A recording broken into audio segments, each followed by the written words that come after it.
What is up, soccer friends? Welcome to Kickback Committee. We're so glad you're here. I'm your host, Susannah Fuller, alongside my girl, Jordan Angeli. Hi, Jordan. Sooz, good to see you. It's not quite as good as when I just got to see you in real life. At Baller League. Oh, baby. The Baller League. Jordan Angeli made an appearance at the Baller League, and it was pretty much the highlight of my entire month. I got to see her and Goss. It was so fun. In the same place. It was great. Yeah, it was cool. It was cool to see you two, like, in your element. And I do have a question for you about Baller League. Like, ooh, yeah. How long after do you still feel the heartbeat of the VAR checks? Bum, bum. Bum, bum, bum, bum. It's wild. So literally I go to bed like that night. And you know how it is when you work. Yes. Like your brain, it takes me a while for my brain to also I saw you off. And Duda having those cafecitos, the cafecitos. Which doesn't help. Honestly, like my heart's like I lay in bed and I'm trying, like, willing myself to go to sleep because more often than that I have an early flight and it's like the heartbeat is just pulsating in my ear. It's like Goss was making fun of me about how much I was into it, and I was like, how could you not be into it? It's Baller League. Like, come on. It is fun. It is fun. It's a spectacle and like completely unhinged in so many ways, but it is entertaining. Like, you cannot say it's not entertaining because I have one thing. I would make the goals bigger. Just more goals. I agree. 100%. And I think, like, this is the first time that they're doing it in the US. So they've done it in London and Germany. Maybe it actually started in Germany, I think. And it's, I think it's different skill sets of different players. Right. We've got a lot of South Americans who are, like, very technical, and maybe it's different in the UK and Germany and just the way they play. But I think that they will make adjustments for the next season of it because people want to see goals. I mean, that's the whole thing. And I feel like if there has been one sort of complaint, like, you're completely on the money there. It's like, we want to see bangers, baby. So let's make it a little easier for these guys. Come on now. Yeah. So good to be here. I'm so thrilled. I know it, like you said, it's better in real life, but I'll take it virtually any way I can get it. Just a reminder, guys, Kickback Committee, part of Kickback Soccer Media. You can find us on all the socials, Blue Sky, Instagram. Make sure you check out all our other podcasts as well, including Soccerwise with Jordan, co-hosts with David Goss. They talk a lot of NWSL, also MLS and US soccer. We've got our First Touch Weekly podcast, which is dedicated to World Cup 2026 storytelling. Also, guys, we're now on SiriusXM, so make sure you search for us on that SiriusXM app or catch us on select days on SiriusXM FC 157. All right. We have such a fun show in store today. It's always fun when Jordan's here, but this is exceptionally fun because we're celebrating some good news, some happy news surrounding the World Cup, and I'll be honest, it hasn't been that way recently. So I'm very excited. There were two specific things that happened, Jordan, this week that we're going to talk about that really made me smile. So excited for that. We're going to have some NWSL chat, obviously, with our NWSL queen, just to check in on Denver Summit's inaugural season and life as a broadcaster. Jordan's biggest storylines of this season so far. We're going to dive in. We're also going to look ahead to the Women's UEFA Champions League final that's happening on May 23rd between Barcelona and Lyon. That's a match that's going to feature two basically European heavyweights. And a couple of Americans are going to be featuring in that one, in Lindsey Heaps and Lily Johannes. And also, guys, a month out from the World Cup, which is crazy. So that means we're going to do more blind rankings with Jordan. We've made all the other committee members do it. So this week, Jordan is going to blind rank a selection of countries' crests. So that's I know. There's some really, really good ones. And of course, a little TV talk, because that's what we do here on Kickback Committee. So let's get into the good news, shall we? Jordan, I'm going to be completely honest. I've been kind of a Debbie Downer about the World Cup, especially on this show. Which I think also makes us annoyed that we're Debbie Downers because it's in America and we're like, we should be the most excited we've ever been. I know. And I think that's where a lot of my frustration has come from, is that we should be feeling it. And there's just so many things that have happened that is dampening the mood, at least for me and on Kickback Committee. And so obviously, you know, we've hit on a little bit of like the political stuff, but just in general, like the ticket prices and just the logistics of the tournament and the way FIFA has structured things. It's like organizationally, it just feels like this could have gone so much better. And so I've been harping on that a lot. And today I don't want to do that because I had, you know, those like that flutter of excitement you get like with the World Cup. Like, it's like, I had that for the first time this week. And there are two reasons, for that. One, I'm just going to say her name, Shakira. Ooh. Yep.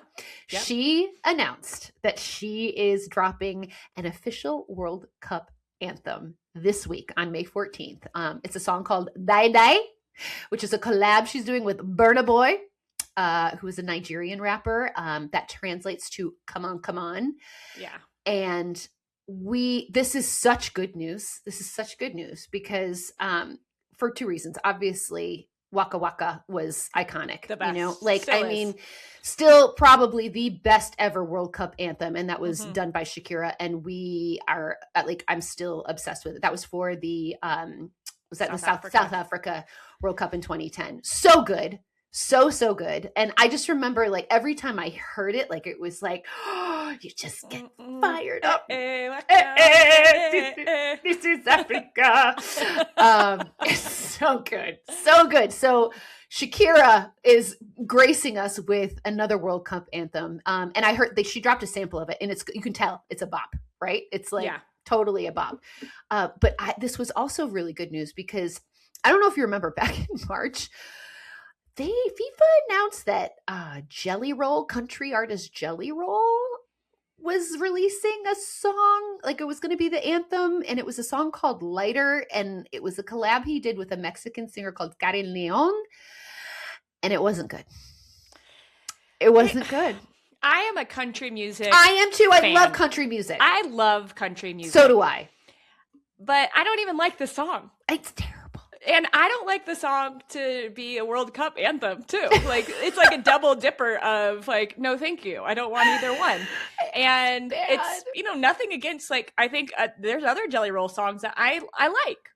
I wouldn't say I, like, know his whole discology. Catalog. Yes, exactly. But no, Jelly Roll has some great songs. Yeah, I was just like, is this what's going to get me feeling hype before the U.S. play? Mm-mm. No, I'm not going to feel no. lighter. I'm going to feel like a downer.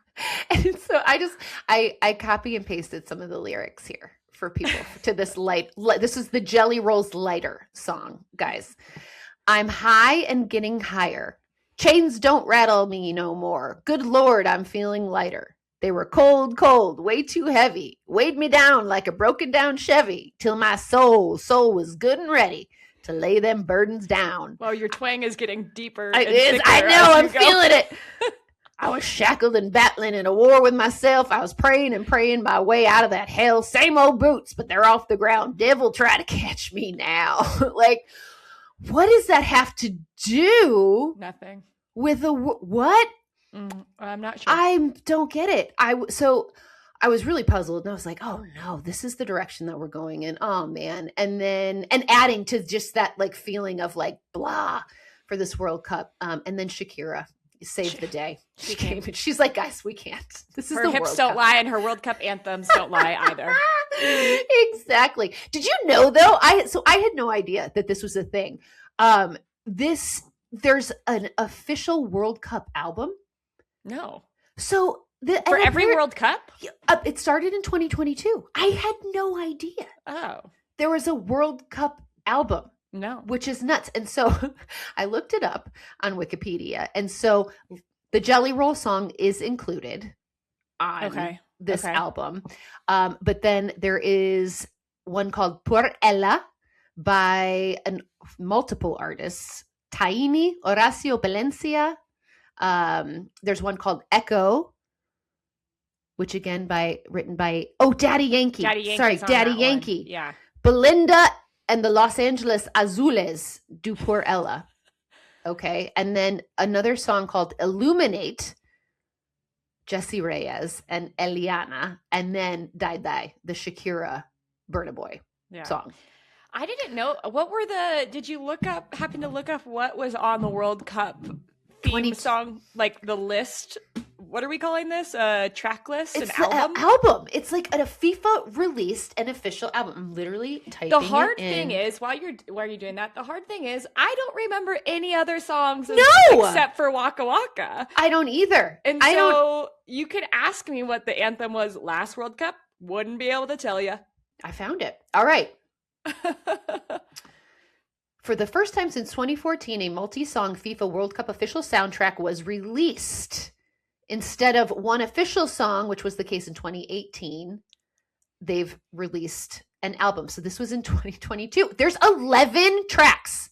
No. 11 tracks. So some of the artists, I don't know any of these. So Nicki Minaj was on one called Tuko Taka. Tuko Taka? Interesting. Unfamiliar. Don't know about that one. Is it supposed to be a play on Tiki Taka? Maybe. What are we doing there? It's literally Tuko Taka. And then there's one called Heya, Better Together. And that is by an artist named Trinidad Cardona, Davido, and Aisha.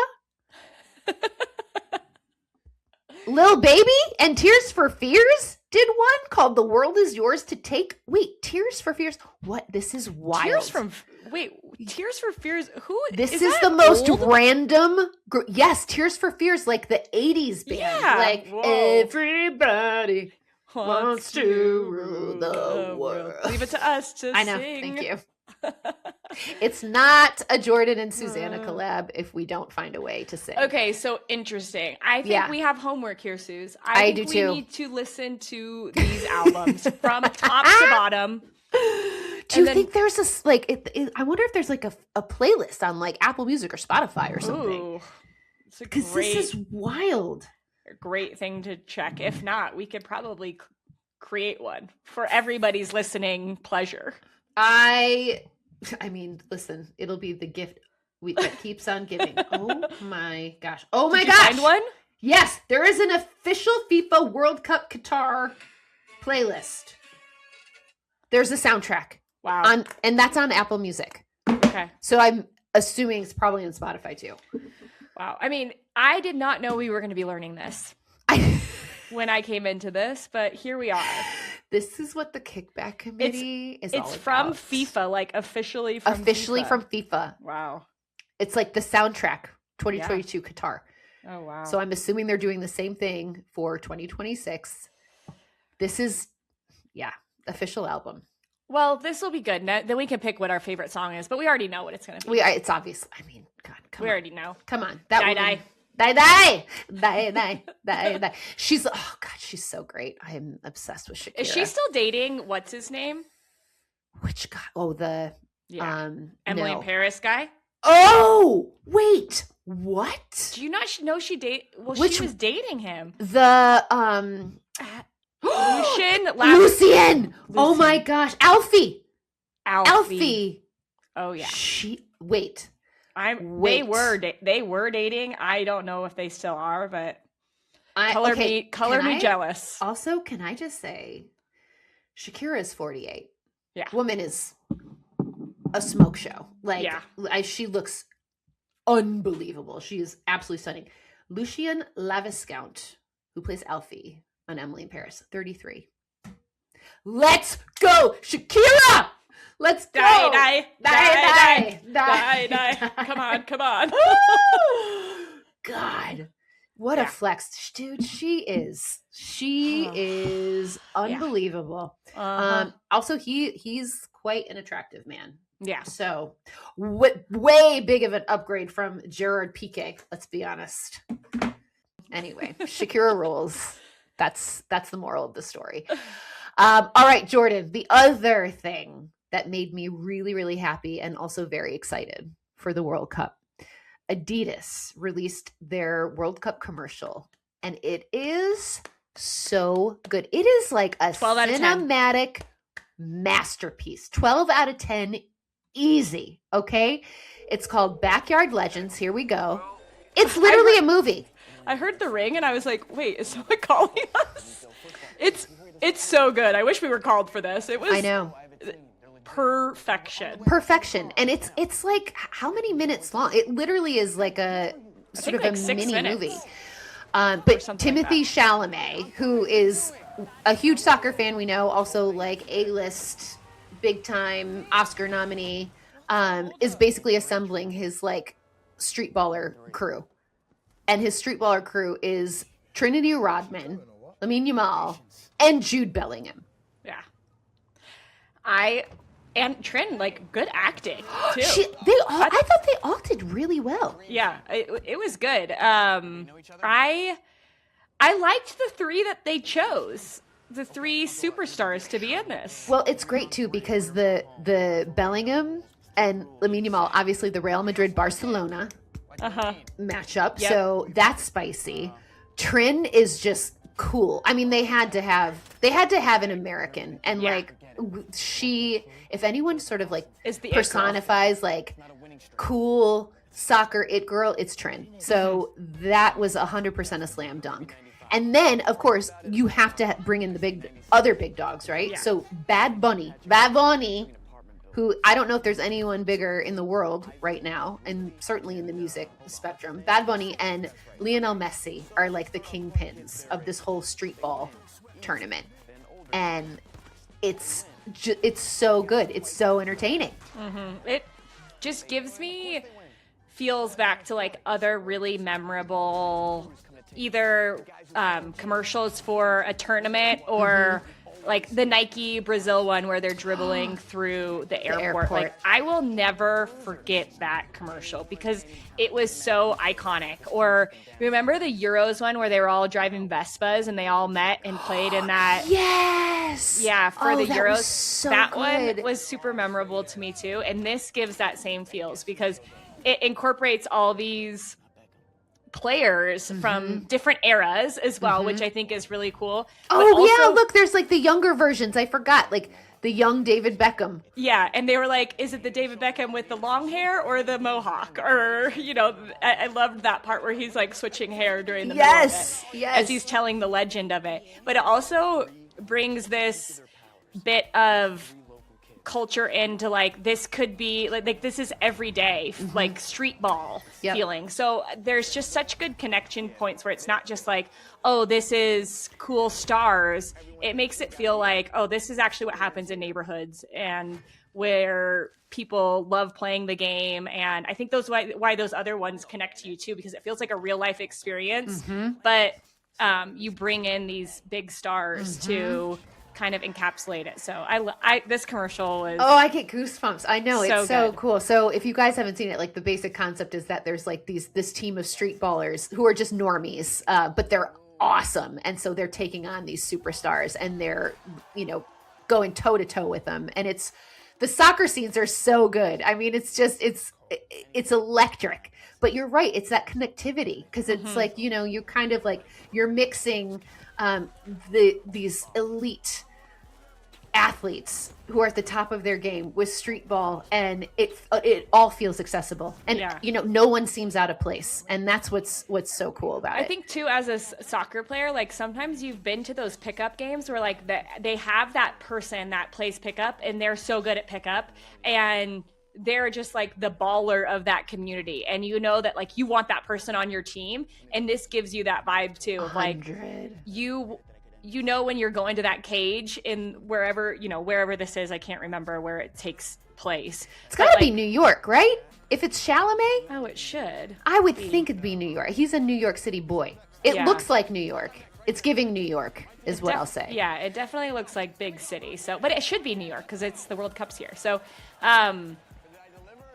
yeah, I feel like it gives you like, oh, you know that cage has some ballers. And so I love that the thread of the commercial is these three street ballers who have become a legend, and now they're playing these legendary players, and just Oh, it's so cool. I don't even know how to rank it because it's not even, I said 12 out of 10. It's way more than that. It's a masterpiece. Oh, do you know what else I love too, Jordan? It feels like they're leaving the door open to a part 2, the way it ended. And so I'm wondering if there's more to come on this front. That'd be fun. Which that would just be gets so released fun. during the tournament. Exactly. Keep people. Yeah, I mean, always leave them wanting a little bit more. Dai gave us that little bit, and then this just. I think it was a 2-hand shove here, Sooz. We were just like, you guys are excited now. Here it is. I did. I was so excited to feel excited. Good. Because it hasn't You been. deserve it. Thank you. Yeah, it's like you work in soccer. Like, shouldn't I just be loving this? Come on. But this gave me life. So I'm very thankful to both Adidas and Shakira. Y'all are here for me. Mm-hmm. 2 other things I want to hit on that really made me happy in the soccer world that happened recently. So over the weekend, Venezia won the Serie B title and earned promotion to Serie A next season. And I don't know if did you see any of the images from the celebrations? Yeah, never have I wanted to just be like, transport me more than I wanted to be in those canals. I'm celebrating I want to go right now. Title championship through the canals of Venice on gondolas with like the green and orange smoke. I want to go. It's iconic. Yeah. Iconic. I was like, this is so cool. I was like, why am I not there? Why? Yeah. Why? And I think that just Venezia has been a club too that has just been iconically cool. Mm-hmm. Like maybe not performing as well as they perform when it comes to kits. Yeah. Like they always have a killer Their kit. Kits are insane. And so you expect like aesthetically pleasing things like this. Like this, how cool they are, this gives you that cool factor. Like, look at us. We're just on the canals celebrating our Serie B win, and it just was beautiful. It's just so cool and so unique, and very just authentic to the club, the city. Mm-hmm. And I have to give a special shout out to my boy Gianluca Busio, who had a sensational season for them, and I don't think he's probably in the mix, unfortunately, for the World Cup. He had some sniffs a few years ago, but he's such a sweetheart, and I adore him. Have told this story a million times, but he's my little cousin's best friend. They grew up together, and I know I saw him I watched him play soccer when he was like 10.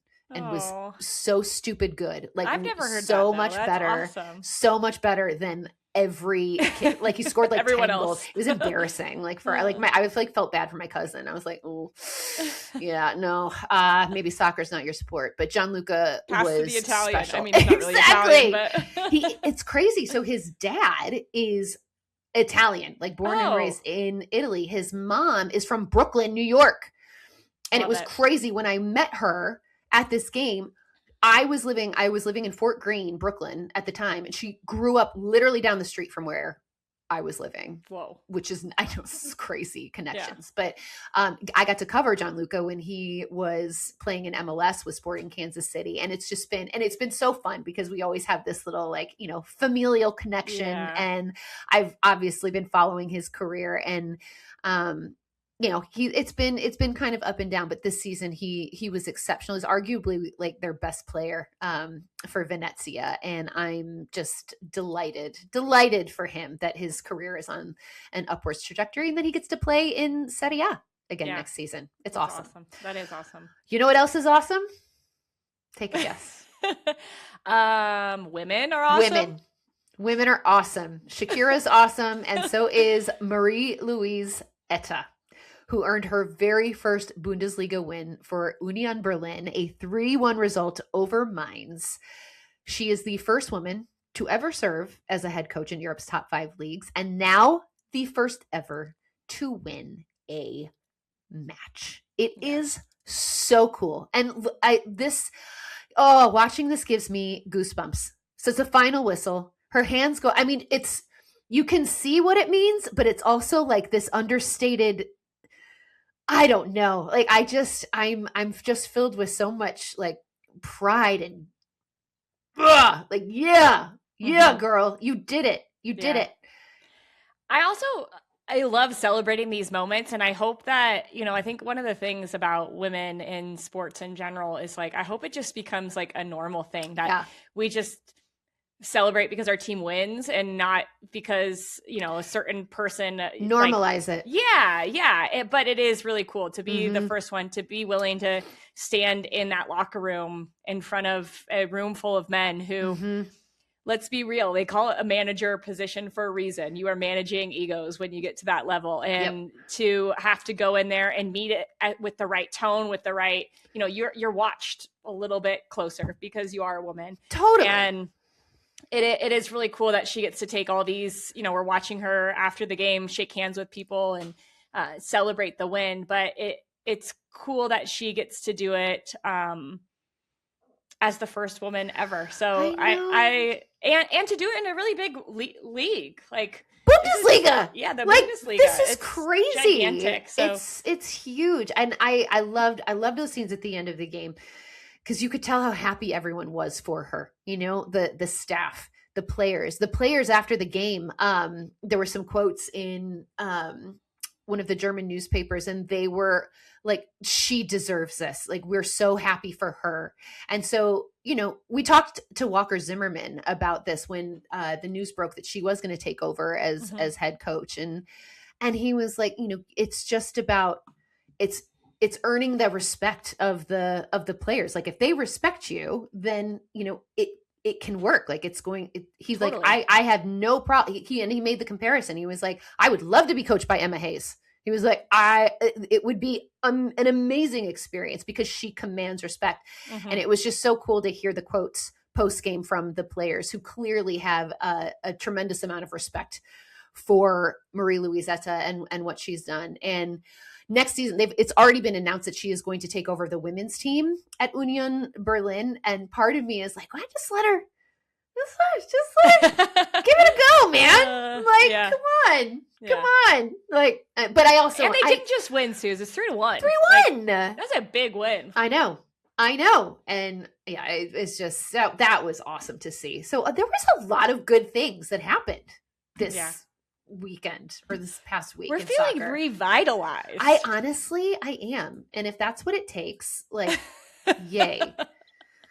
We do. We have to celebrate all the wins, but those felt like some big ones. And so just a huge congratulations to Marie-Louise Eta and Union Berlin. Yeah. All right. You go, girl. You go, girl. On that note, you go, girl. Jordan Angeli, a woman who we absolutely adore and respect, and who wears so many different hats in this crazy industry of ours. And as we all know, she is one of the owners of Denver Summit in their inaugural campaign. Jordan, we haven't checked in with you in a bit, but so we're almost a third of the way through the season. Wild. A lot, which is not crazy. I know there's a few teams that have only played 7 matches, but a lot of the teams are at 9. And so, a third of the way through this season. You guys are currently in 12th, but you do have a couple games in hand. Keep in mind, 2, 3, and 3 on the season. Litmus test for you. How are you feeling about where you guys are at? Do you feel like this is kind of where you thought you'd be? Are you ahead? Are you behind? Where are you at with this? It's interesting because so much of my effort was put in before the team even came to be. Yeah. That now that then when the team actually took the field, I didn't really even think about like what the team was going to look like, or I didn't have expectations as to how they would play or how the first year would go, because I was just like, they're playing football in Denver. And that to me was always the goal. Just like get the team here, and then the rest will take care of itself, or somebody else will, because it's not my job anymore. I think overall it's been interesting just to see how teams navigate these types of situations, where we've seen it in MLS a lot, Sooz, and now we're seeing it with Denver, is because they are building a stadium, they are playing the majority of their games in these first few months away from home. So they've only played 2 games at home out of that 8 games that they played. And so how do you manage that? How do you utilize that to the best of your ability when you're traveling a lot? So it does feel like, to me, the good things that I've seen so far, this team really looks and feels like united, that they're a really close group, which will pay off in some way. I don't know when, or I don't know how, but it does feel like that is one of the biggest and most important things. They have good ideas, and I think this weekend's win against Houston was a big indication of how they want to play. Like this Denver team under Nick Cushing wants to be a team who will pass through pressure, who will move off the ball, who will commit numbers into the attack. Their third goal that they scored this weekend, Sooz, 16 passes until they scored the goal. What? Yes. All the way from the goalkeeper to the right side, to the left side, back to the right. And give me all of that. Yeah. So it like, I think you're starting to see a team gel and unite, and those are all positive things. And you're getting to see players step up and like take new roles. I think going into the season, when you looked at the roster, you probably would have thought Ayo Aka would have been starting. She was with the national team at the beginning of the year. Last year had played abroad, was the biggest transfer fee into NWSL as an American player. I think they paid like $800,000 to get her back to the United States. And she played this weekend and had a really good performance. Didn't get to play the whole 90. It came out with what looked like maybe like some cramping or something. But I think you get her fit and you get her rolling, and this team has just a different look that they can have with an outside back of her caliber getting into the attack and providing just a little bit more space for Yasmin Ryan. So there's a lot of good things to think and look about, but I don't know. Expectations, I don't know if I had any, Sooz. Like, that's the hard thing, because I just am so happy that there's a team in Denver. Yeah. No, I think that makes a lot of sense. And you're so right. I mean, it just celebrating that moment of bringing soccer to your city was the focus 100%. But it's like now, like, you know, they're a formidable side. And like, as you said, it's kind of coming together, and they're getting a pretty awesome reinforcement this summer in Lindsey Heaps. I mean, that's no joke. That's no joke. So how excited are you about that, and the way that her presence on this team is going to help you guys? It's going to be massive for the Summit, because this is a team with some really good experience. Like, you think about Janine Becky and Kaylee Kurtz and Abby Smith and who they have, but to have that experience a little higher up on the field too, with someone who can pull the strings and find Melissa Kussler or Tosh Flint. Tosh Flint, I think, third right now in the Golden Boot. Well, it's also Banda with 8. Someone, I don't know who has 5. I think Sanchez has 5. And then a lot of people at 4, but she's at 4. Like, someone to pull the strings, to get Tosh Flint the ball, to get Kussler the ball, to keep possession a little bit more, so you can get a player like Aka up into the attack, or Janine Sonis on the other side.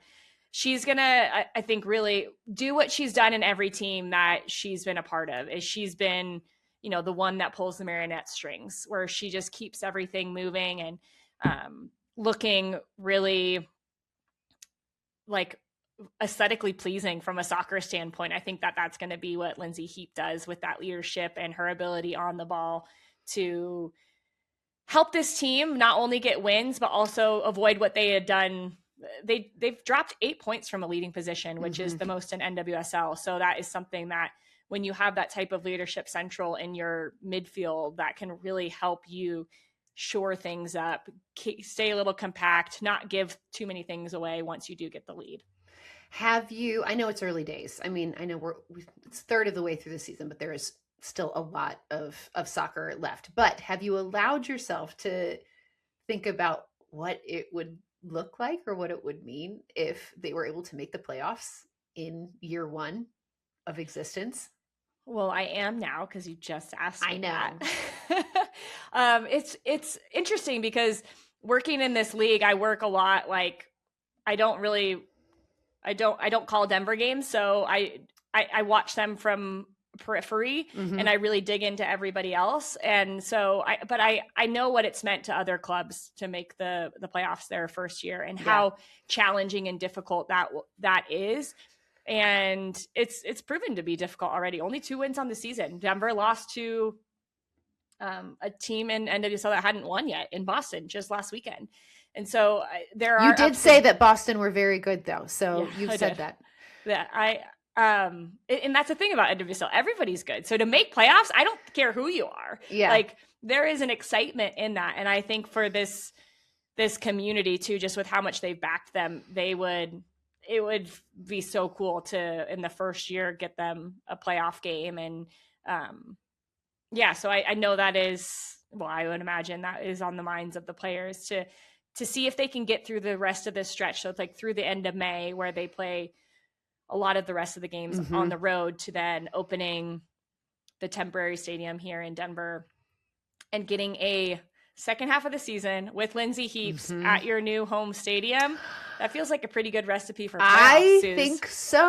I think so. Things are trending in the right direction. I feel like this could be a very fruitful summer for Denver Summit, and I'm so here for it. Outside of Denver, NWSL sort of biggest storylines for you so far at this point in this season. Maybe a team that surprised you, a player that has surprised you. Yeah. Team that surprised me, Portland. Portland's in first right now, and they lost over the weekend, but both them and Washington had a 9-point week where they each won 3 games the week previous to that. But this Portland team didn't have a head coach till 2 days before the season. Yeah. And so they went through the whole of preseason where you're supposed to be honing in on your identity. And everyone was like, what's going on? I think Goss and I will forever eat our ranking of them as I think 15th. So rankings always come back to I know. It's just inevitable.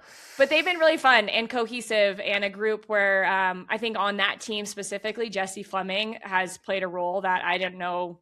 Honestly, I didn't know she was capable of in NWSL, where she has always been a really good defensive piece for them, but it has her star has shined a lot more this year. And she's been vital to the way that Portland plays, and that's saying a lot. And so when they get a player like Sophia Wilson back, she's going to get a lot of the attention with 3 goals in 3 games. But it's Fleming centrally who's done a really good, not 3 goals in 3 games, 3 goals in 4 games, but Fleming centrally has kept them ticking. I would say another player in the league who has really surprised me, and it's been one of those that I think every year there are rightful expectations on this player because we know she's so good, is Ashley Sanchez. Yeah. Macklin came in and he told us, I have been so not surprised, but I knew I had a good player in Sanchez, but I know I can get more out of her. And I think a lot of coaches have tried to get that more out of her, and they haven't been able to properly do that. And by playing her as a left winger, he told us I'm letting her just occupy, play with 180 degrees. The sidelines behind her, and she just plays everything in front of her, whether that's dribbling down to the byline or going and cutting in on her right foot. 5 goals for her. She's been electric, so fun to watch for North Carolina, and defensively putting in the effort that I think that position calls for and that she's lacked before. And I'm sure she probably would say the same thing. She's tackling people at her own 18, her defensive 18, and then going and scoring goals at the other end. Covering a lot of ground. Yeah. So I think she's been a really pleasant surprise, and so happy for her that she's performing really well. And then I guess there's so many storylines, so it's hard to pick a very few amount. But Goss and I just talked about this, so listen to Soccerwise this week. But for the last couple of years, Utah Royals have done this thing where they don't win games until the second half of the season. Sooz, they have not, they've gone now, I think 7 games unbeaten. 5 straight, they had a tie, 5 straight wins and a tie. And they're really fun to watch. I really like, and I'm sad because this is the one year, Sooz, that I did not bet on them at the beginning. I was like, no, you've broken my heart 2 times in a row. I'm going to pass you guys by. And here they are breaking my heart again in a good way. Yep. It's spite. It's the Michael Jordan thing. They took it personally, Jordan. They were like, she's not betting on us. Okay. Yeah. I'll show you. So I mean, maybe they just used it. They channeled it and used it as motivation for their season. Actually, tune into Utah. They're really fun to watch. So if you're looking for a game this weekend, I think they play Louisville, and love that. Actually, should be a really fun game. Are you on a call this weekend? I am not on a call this weekend. I have this weekend off, and then I'm the next 2 weekends in a row.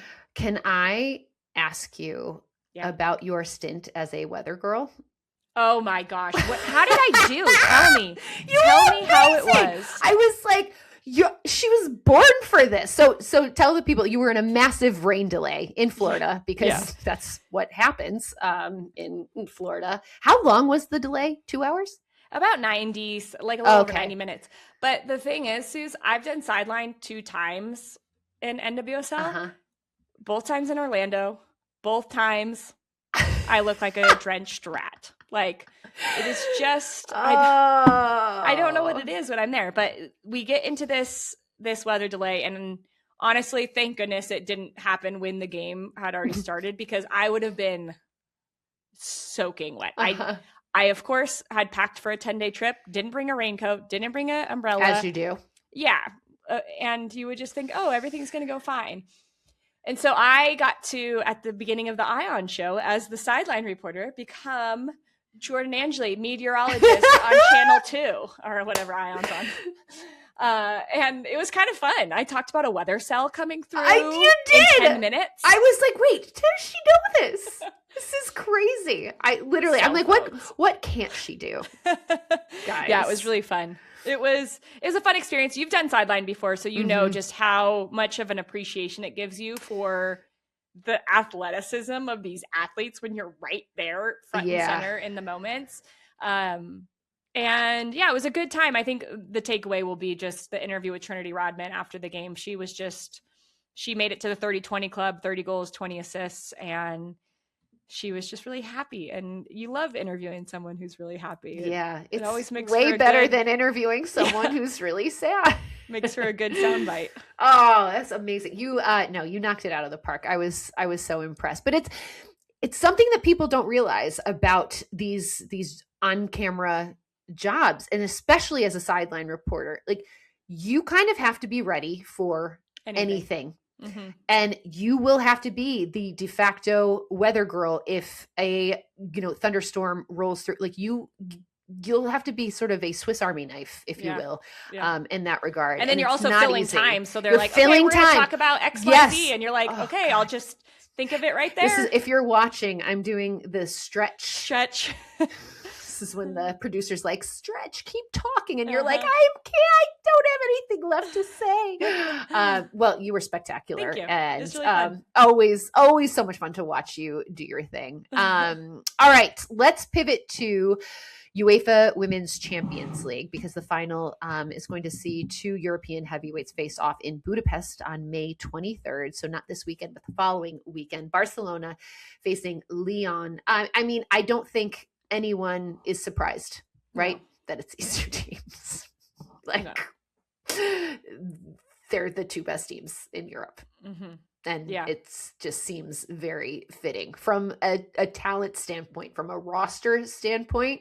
How do you think these 2 sides match up? I don't know, Sooz. This Barcelona team is deep, and they score a ton of goals. And I think that is going to be the most challenging thing for Lyon, since it is it's a 1-game final now. You start by playing these home and away games, and then you just go to a one-off.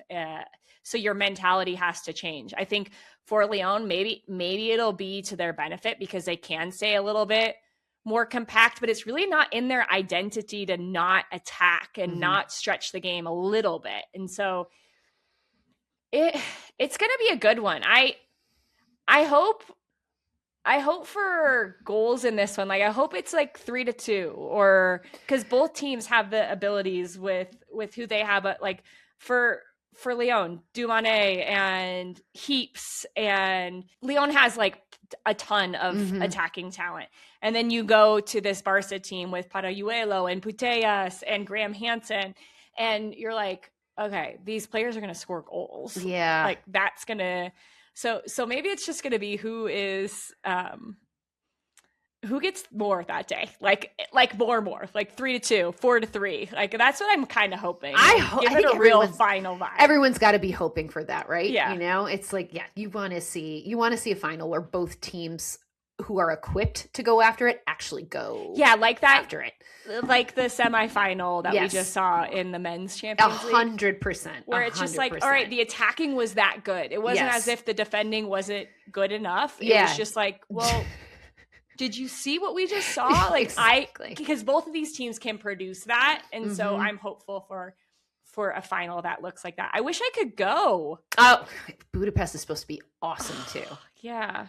Ian said it's one of his favorite cities in Europe. He was like, it is just. Yeah. And it's Lindsey's last game. Like that would have been cool. Yeah. Yeah. So I got to work. I don't, jeez.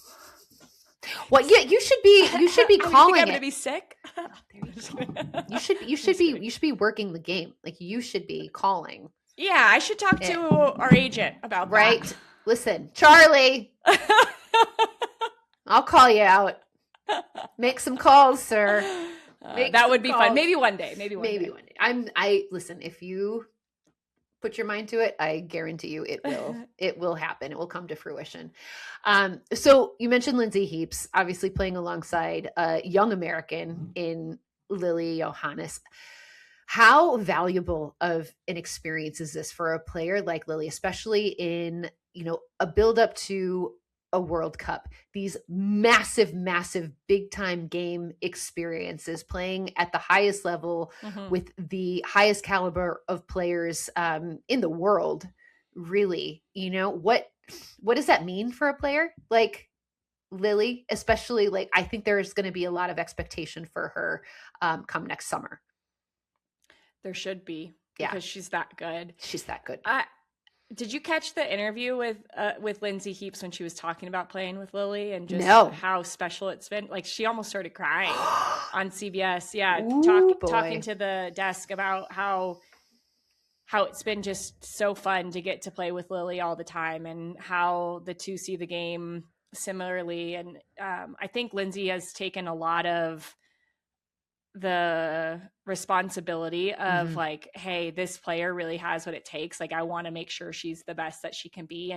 And Lily already has that quality, right? But you also, like, as much as people want to say, like, these players get there because of all the hard work, it's also accumulation of all the players they come in contact with, the coaches, their family, the environments they're in, all those things. And I do think that this is really special that those two get to play together in the midfield and to create that bond, and for Lindsey to know the intricacies of Lily's game and, okay, when she wants to receive it on her right foot instead of her left foot, and when she's surrounded by two players, how she can get out of that, like Lily can do. And it still amazes me, but Lindsey trusts that she's going to get out of that because she's seen it so many times. These types of experiences that Lily is having at such a young age, gosh, I feel like a lot of players don't get that. And it's going to, no matter which way it goes, she's going to have so many lessons that come out of this in ways that she can find confidence in her abilities, but also find ways that she can get better. And so it'll be fun to watch her. And I hope that, I'm an American. I hope that like she just tears it up. I do too. Johannes I love watching her play. She's so fun. I do think she's going to be a star of the World Cup next year. And this will be a nice stage for her to be on before that massive, massive stage. This is still a huge stage. Yeah. But like to know that you've played in this and hopefully won this is going to give her that much more confidence going into trying to make the team and provide a really substantial role for the team next year. On Barcelona's side, it's kind of an interesting season for them because, they've obviously, the club have had a lot of financial issues, which, then comes into question, how are they going to be able to afford some of the salaries that they have on this roster? And it seems pretty likely that Alexia Putellas, who is a tremendous talent, will be with them next season. Will Barcelona be playing under the guise that this might be our last shot for a while? Because this team is not going to look the same next year because of salary restraints? Potentially. I think that is a huge possibility. I would also say anybody who can't play there, come on over. Come play in NWSL. Come play over here. We'd love to have the water's fine. And that might be an edge for this Barcelona team because they have been so dominant for so long, but also have lost out on big championships. And to know that this is, you go down the list of their squad and it is star. And it might not look like that next year. So how do they squeeze every last bit of juice out of this? You got to be ready for that if you're Lyon, because but I kind of feel a little bit similar for Lyon, a lot of changes there too. But this is why we love these finals, because things in professional soccer, things change drastically from one year, or it can change drastically from one year to the next. And so when you have these super teams, you want to see them compete and win championships, because you never know when that's going to come again. 100%. Let's manifest a goal fest for this final. We're manifesting it now, guys. And a Lyon May 23rd. And a Lyon win, because go USA. Exactly. All right, Jordan, are you ready to do some blind ranking? I think so. Okay. So we've done this with Walker Zimmerman. We had him blind rank the best World Cup hair that we have seen, hairstyles, iconic hairstyles. So we had him blind rank that. Oh, I bet that was good. It was really good. And then we had Brianna Pinto blind rank World Cup kits.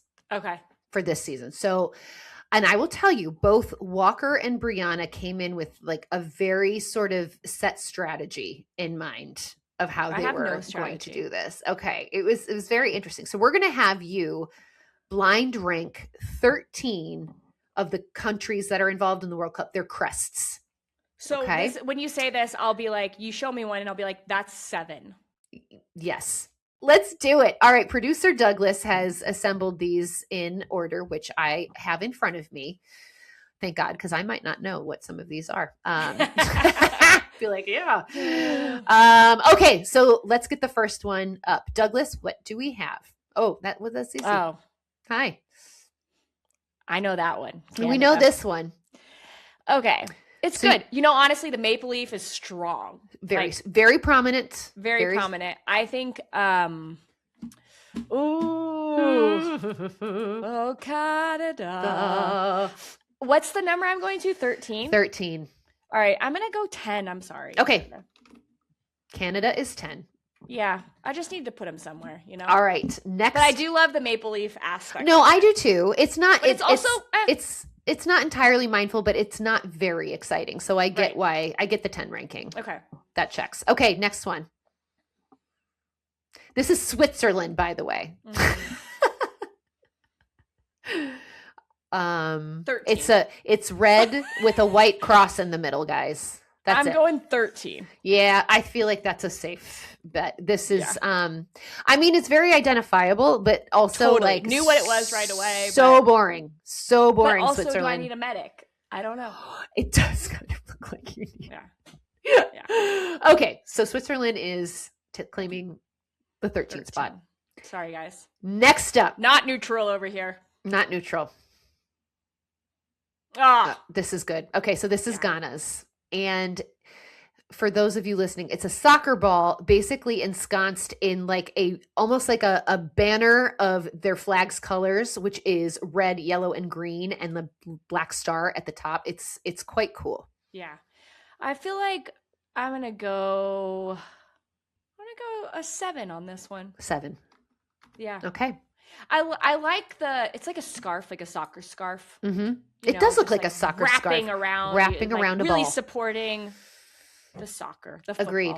Okay, so this is a 7. So this is kind of sort of in your soccer ball too. Like that's what you try to draw when you're in elementary school. Yes, and vibrant colors, which is always a win for me. Okay, so Ghana at 7. Next up, we have Haiti. Ooh, this is very. It's more of like a. I don't know. It feels more like official than some of the other ones. It looks like a stamp. It's there's a shield. Douglas, can we zoom in at all? Is that a possible? Oh, yeah. Okay, here we go. I need to see what these things are here. Yeah, so there's a shield in the middle of basically a circle there's a soccer ball within that circle and then a shield inside of that. And there is a palm tree and maybe some cannons. Yeah, it looks, and some spears. Spears? That should be bigger on the shield, honestly. Yeah, because it's interesting. Yeah. And then what's the thing at top? It looks like doing a jete. Is that a dance move? I don't know. Like, it looks like they're drinking something, but also doing like a leg kick to the side. Yeah, like when in the Olympics in gymnastics when they do that like pommel horse. It looks like a pommel horse move, kind of. Yeah. That's kind of all right. Thank you for the zoom in, Douglas. I think Haiti, I feel all right about this one. Okay. I think I'm gonna go 8. Right under Ghana. Okay. Yeah. 8. Haiti's locked in at 8. Yeah. All right. I have no strategy. You know what? It's fine. It's fine. I start to lose track too. Oh, yeah. Okay. This is New Zealand's. Mm-hmm. And in the same vein that Switzerland is very identifiable, this feels very identifiable. It is literally just a black background with a white, I don't know what, a fern. Is it a fern? Fern. Yeah. I did go to New Zealand last year, Sooz. So I think a little piece of it was amazing. That's my dream trip. You have to go. It's literally my dream trip. But go for like 4 weeks. No, I'm not. I ain't flying that long to just stay for. Yeah, I only went 2 days. And I needed 2 more weeks. So this little piece of my heart really, really loves that. I like this one. It's so clean. I'm gonna say, what do I? So you have 6. Okay, 6. Yeah, you have 6 available. There you go. 6 is available. New Zealand locked in at 6. Welcome. Love that for you. You're okay. Welcome. I like that. I like that shout. All right. All Blacks. Oh, the All Blacks. That's right. Okay, next up.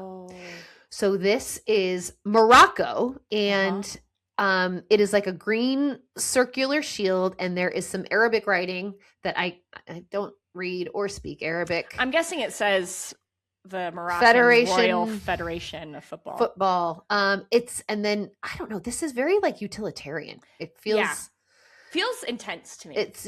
And there's a crown in the middle, with the red and green.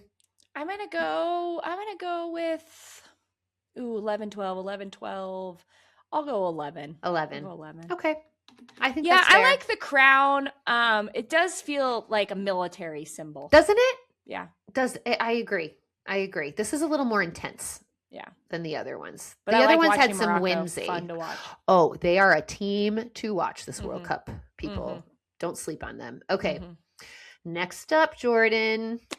The good old US of A. We all know what this badge looks like. I actually love this badge. Yeah, me too. And now I'm like thinking, who else could be in this? But you know what? I'm American. Yeah. I gotta go to the top. Uno. Numero uno. Number 1. I got to. USA. USA. I have to just be true to my roots. Do you know what? That is actually, I appreciate that strategy for many reasons too, because I do love this crest. Yeah, it's nice. It's clean. It's sharp. Yeah, I like it. Yeah, it's good. It's a winner. USA. Now that I'm seeing more though, I feel like I put Canada too low. I'm sorry, Canada. Well, I don't know. We've got a fair few. I think you're going to be okay. I really do. Okay, let's do the next one.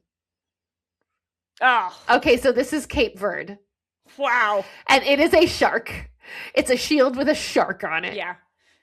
Honestly, my first thought, 2. Uh-huh. Like, it's so good. I know. I love it. I actually thought it was an orca, but I like that it's a shark. It's a shark. Yep.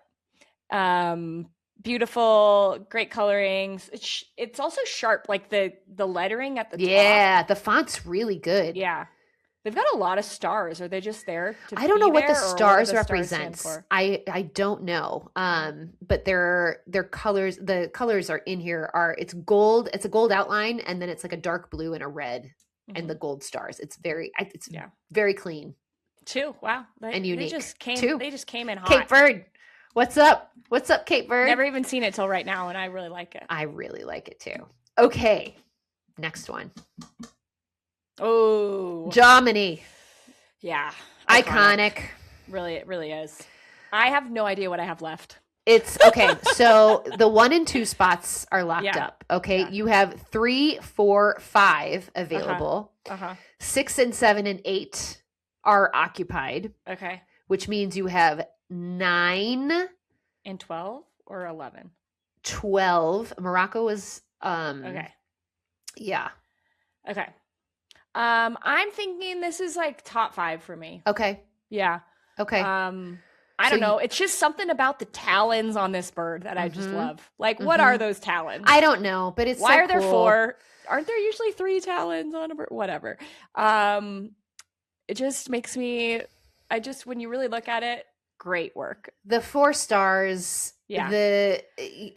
I'll go 4. I'll go a 4 clean for the 4 stamp. stars. Yeah. Yep. 4. Okay, 4. Germany at 4. Go ahead, Go ahead, Germany. I like it. Okay. 4 left. We have 4 remaining. Oh gosh. Japan. Also, I know. Also a good one. I know. Also a bird. But very cool. So Japan's is literally, what would we say this is? Some sort of bird of prey for sure, because it has the talons, and that's in black. And then there's a red line going through it, and the bird is palming a little red soccer ball and looking off into the distance. Also, is that supposed to symbolize the Japanese flag? Yeah. Yes, exactly. So it's nice. It's nice. I love this one. Is 3 open?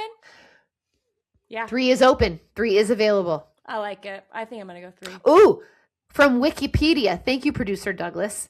Yatagarasu is the symbol of the Japanese Football Association's Yatagarasu, a mythical 3-legged raven. And that guided is a leg. Emperor Jimmu to Mount Kumano. Cool. Yeah. Well, sold. Yatagarasu. Okay, so you Japan get number at 3? 3? Yeah, I like it. 3. I like it. Okay. Next up. Mexico. Another bird. We got a lot of birds. Continue with the birds. Yes. Birds on a soccer ball. This one. Do you know what I love about this one? The way Mexico, like the font written? Of Mexico. Me too. Yeah, I love that. I really do. I need my numbers again. 6. Okay, so you have the highest available is 5. Yeah, I'll go 5. I like it. A lot of birds. 2, 3, 5. All birds. Yep. Or no, 3, 4. I don't know. Whatever. I need the list. I should have written it down. 7, 8. So you have 9 and 12 available. Ooh, okay. Feel like I haven't seen the Netherlands yet. I feel like that's got to be one of them. Let's see what we got up our sleeve. What's next? Watch, it's just next. Ooh, this is Ecuador. Ooh, I like it. No idea what it is. I don't either. It's a blue shield with some sort. It looks like some sort of like hieroglyphic in the middle. There's definitely an E in the middle. Maybe it's F, backwards F. And Federation. Federation of Ecuadorian Football, maybe? Yeah. But it's very abstract. Yeah, it is. And then if the flag colors. the flag colors of yellow, blue, and red are in blocks at the top. I have no idea what's coming next. So I feel like I'm hopeful it'll be a little better than this. Even though I like this. I like it. It's okay. Yeah. It's so fine. I'm going to go 12. Wait, okay. Is it 12? 12. Yeah. Yeah. 12. Which means the next one is going to be your 9. It has to fall at 9. So let's see what earned number 9 spot. Oh, wow. Oh, my God. That's Senegal's. Sorry, Senegal. I should have waited. I know. That's good. It's really Very good. colorful. Red, oh, my God. So yellow, it's a lion. It's a lion. I know. Oh, my gosh. But like an abstract lion with the red and the yellow and the green in a circle. Oh, yeah. It's good. Yeah. That's good. Okay. You know what else is cool about it is the yellow on the words is on the top, but the yellow on the lion is on the bottom. All of them are opposite of where they are. It gives it some nice symmetry, doesn't it? Really does. Yeah, that's beautiful. It's really nice. It's well really done, nice. Senegal. Yeah. Okay. Senegal, I'm sorry. You should be higher than that. So by default, Senegal falls to 9. our 9. So our final results are as follows. Number 1, USA. I love it. I really do. Number 2, Cape Verde. 3, Japan. 4, Germany. 5, Mexico. 6, New Zealand. 7, Ghana. 8, Haiti. 9, Senegal. 10, Canada. 11, Morocco. 12, Ecuador. And 13, Switzerland. I feel all right about it for not having a strategy. I think you did very well. This was not easy. This was not an easy blind ranking. I know it is kind of fun, aren't they? Yeah. They're kind of stressful, though. It's like, oh, geez, what's coming next? You did great. You did great. You. I think outside of Senegal, maybe we could have given that spot to like I don't know, Haiti. Like maybe switching Senegal and Haiti a little bit. But the other or even put so Senegal good. 6 and push everybody down 1. Yeah, exactly. Yeah. Exactly. It's pretty good. Pretty good. Pretty good. You did well. A lot of animals. We appreciate the animal crest. We love the. Speaking of animal crests, I just ordered an Ivory Coast kit. Okay. Did you know that their crest has an elephant in it? No. It's so great. Look up the Ivory Coast. I will. Crest. It is. You got the kit for this year? I did. I was like, I need to get like a one that's kind of just not random, but like not your obvious ones. And so I found this one, and because of the crest, I was like, yeah, we're getting it. Yeah, we're gonna get it. Which one? The orange? Did you get the full orange or it's the one with like the print? It's like there's like a palm tree print. Okay. And it's really cool. Oh, yeah. Oh, wow. Isn't it great? I mean, that is an awesome crest. I know. And do I have it up kit. Here? Hold on just a moment, Jordan. Did you get that on soccer.com? I sure did get it on soccer.com. Oh, you have it with you. Oh, my gosh. This is going to be amazing. We're going to get a real life view of this. I might have to change all of my blind rankings and just put this back to the top because it might be number 2. Can we just add that in? Look at this. So I'm holding it up. It's amazing. It's gorgeous. So this crest, this is their away kit, I believe. The crest is basically like their country, the shape of their country. Mm-hmm. And there's an elephant like with the soccer ball in its with a soccer bar in its trunk that says FIF in it, and it says Côte d'Ivoire. Kind of in like a cool, like beautiful retro font. And then the rest of the kit is like, I don't know. Can you see this? It's like palm trees. Yes, it's almost stripes, like an old school stripe pattern, vertical stripes. Yeah. But inside the stripes are palm trees back and forth. Like, boop, boop, boop, boop. It's so good. It's beautiful. I love it. That's a great choice. I know. I was like, I slept on this one. Man. But soccer.com hooked me up. So I like it. Thanks to our friends over there. I can't wait to see you wear that. I'm very excited. And what you're going to pair it with. Don't even get me started. Jordan, before the World Cup, you're going to be on committee again, right? Before the World Cup? I should be, yeah. Right? I feel like we should do a jersey styling segment together because my plan is while I'm working, like we're doing stuff for the World Cup, I want to just wear kits. But I'm how am I going to stop? Like, so there are some people out there on the socials that are so good at styling kits. And I'm just... Jenny Chu is so good. She's so good. And then Meg Reyes is so good. And I am not creative like that. Yeah. Nor do I have the wardrobe for it. I'm like, jeans? Got it. That's it. So yeah, maybe we'll try to do a little fashion World Cup from jersey the closets styling. Of Sooz and Jordan. Oh my God, even better. Help us pack. Oh, that is, I mean, truly. Wine glass in hand. What? We're literally a committee. This is what we do. Like, if that doesn't scream committee, then I don't know what does. Oh my gosh. Oh my God. That's coming. Anyway, guys, thank you for indulging us there. Before we go, we obviously have to chat about what we're watching, because that's what we do. And are you watching any like reality shows at the moment, Jordan? At the moment, no. Yeah. I just watched. We're kind of in a low point. Yeah. I just watched the first 2 episodes of The Madison. Have you watched that? Oh my God. Yes. So my dad is a huge fly fisherman. Oh my gosh. And he goes to the Madison River every year with my brother. Really? To go on a fly fishing trip. With his brother? With my brother. With your brother. But this hit a little too close to home. Warning, if you're going to watch it, you're going to cry. You're going to cry. Nobody warned me about that. And I know. I was like, wait. You told me this was so good, and now I'm bawling like a baby. There is a very tragic thing that happens in the first episode, people. So just like, it's beautifully shot. It's Michelle Pfeiffer, who I worship. But yeah, it's heavy. But that fishing association, especially like on the Madison River, I was like, that really. Yeah.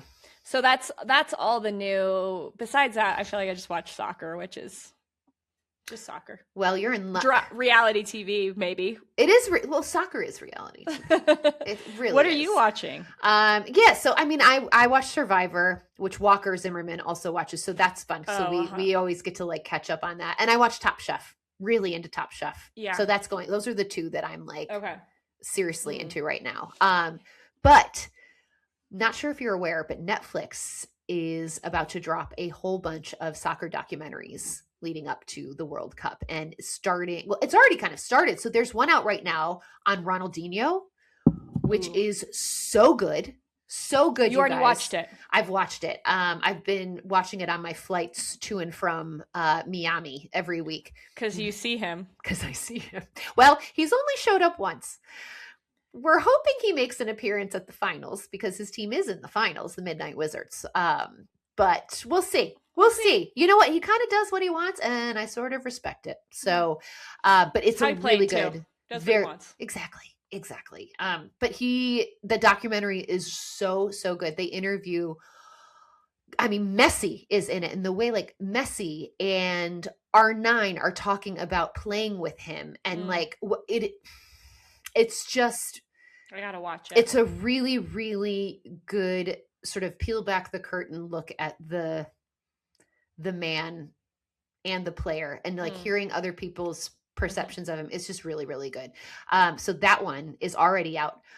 There is a Jamie Vardy Untold episode that is literally coming out today. We're recording on Tuesday, today, May 12th. I cannot wait for this, Jordan, because Jamie Vardy is one of those like soccer bad boys that I feel like whatever stories are going to be told around him are all going to be juicy. Interesting. Yes. Did you say juicy? Yes. Yeah. Yeah, and also just like how quickly he came about all of this. Like it was like he sprung into action with that Leicester season, and it was like, whoa, he can't do anything but score goals. And so I think that'll be fun. Do you remember? I love documentaries though. These, especially sports ones. Sports documentaries are so good. They're so good. My favorite thing about Jamie Vardy was the beef between his wife? And Colleen Rooney. Yeah. That was my favorite thing ever. Hopefully that gets its moment. I hope so. God, it better. They need to touch on that. But there's one on James Rodriguez coming out next month, which is super exciting. And then on HBO, I think this is already out. The U.S. Against the World, 4 years with the U.S. men's national team, is a 5-part docuseries currently on HBO Max. So we've got a lot of soccer documentaries to watch, my friend. We got to watch them all in the next 30 days too. I know. Then we're only going to be watching the World Cup. Literally from what time will the first matches start? Oh gosh, don't make me do math. Is it like noon? No, because some of those West Coast games aren't going to kick off until like midnight. I know. I have no idea what I honestly haven't looked at the day schedules, but God. I would guess they're not going to start them too early in the day. It's going to be too hot.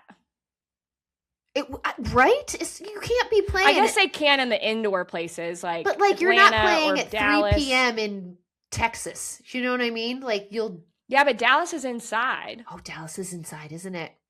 What is Houston? Houston's a host. Douglas just said 3, 6, and 9 are the consistent timing. Okay. Thanks, Douglas. Thank you, Douglas. That's why we need you here. He's the best. Give us all the right things to say. He's the best.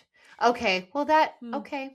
So yeah, we're gonna need good styling, and we're gonna need our longevity of like being able to watch soccer games. Did you see that Fox job that they proposed to people? Oh my God, what was it? $50,000? I was like, maybe I should do that.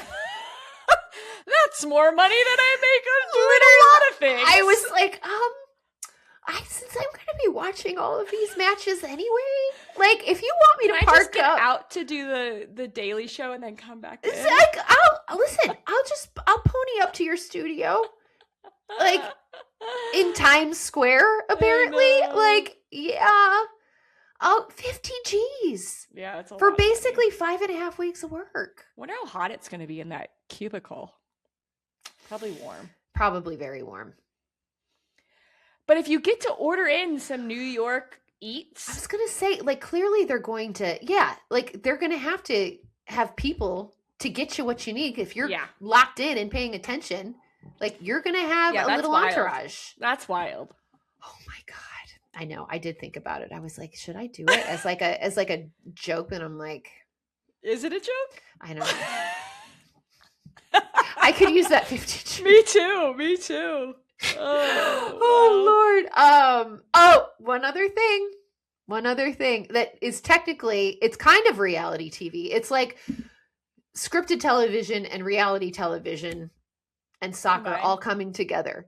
So the USL Championship side, El Paso Locomotive, has just signed Christo Fernandez, aka Danny Rojas from Ted Lasso, to his very first professional contract.